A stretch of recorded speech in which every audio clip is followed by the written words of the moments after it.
စောင့်ကြည့်ရေးစင်တာတစ်ခုကနေစတင်ခဲ့တာပါအဲ့ဒီမှာအမျိုးသမီး2ယောက်ကအသေးရောက်လာတဲ့ဝန်ထမ်းလေးကြောင်ဘူးအကြောင်းကိုအတင်းပြောနေကြတာပေါ့အိမ်ထဲမှာတော့မျက်မှန်အမဲကြီးတက်ထားတဲ့သူ့ကိုကြည့်ပြီးသူတို့ကထူးဆန်းနေကြတာပါအဲ့ဒီအချိန်မှာပဲကင်မရာထဲမှာဆိုင်ကယ်စီးတစ်ခု2ယောက်ကမိန်းကလေးတစ်ယောက်ရဲ့အိတ်ကိုလူပြေးသွားတာကိုမြင်လိုက်ရတယ်အဲ့ဒါနဲ့သူတို့လည်းဌာနမှုကိုအကြောင်းကြားဌာနမှုကလည်းရဲစခန်းကိုချက်ချင်းအသိပေးလိုက်တာပေါ့စင်တာကလူတွေအားလုံးလဲတခိုးနောက်ကိုခတီကနေအသေးအတန်လိုက်ကြည့်ကြပေမဲ့ခဏနေတော့တခိုးတွေကကင်မရာကွယ်သွားပြီးပျောက်သွားတာကြောင့်အားလုံးစိတ်ပြတ်သွားကြတယ်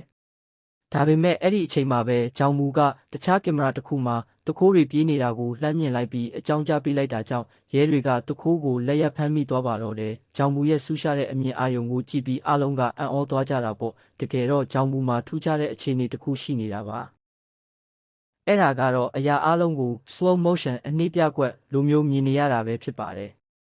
ဒီစွမ်းရည်ကသူ9တန်းအရွယ်မှာစတင်ဖြစ်ပေါ်ခဲ့တာပါသူမိဘတွေကဆရာဝန်နဲ့တွားပြတော့သူဟာရာနှုန်းပြည့်မျက်စိအားကောင်းလုံးနဲ့ dynamic visual acuity ဆိုတဲ့ရှားပါးအခြေအနေတစ်ခုဖြစ်နေတာကိုသိလိုက်ရတဲ့အရာအလုံးကိုအနှိမ့်ပြကွက်လိုအသေးစိတ်မြင်နိုင်ပေမဲ့အားနည်းချက်ကတော့အားရန်ဆိုင်မိရင်မူးဝေလာပြီးနောက်ဆုံးမှာမျက်စိကွယ်သွားနိုင်တာပါဒါကြောင့်ဆရာဝန်ကသူ့ကိုနေကာမျက်မှန်အမြဲတက်ထားဖို့အကြံပေးခဲ့တာပေါ့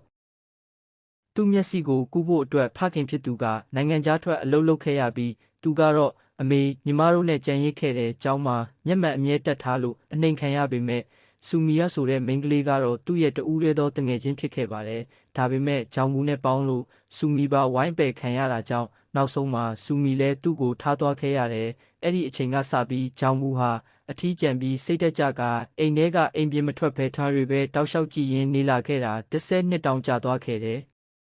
But because he always wore black sunglasses, kids at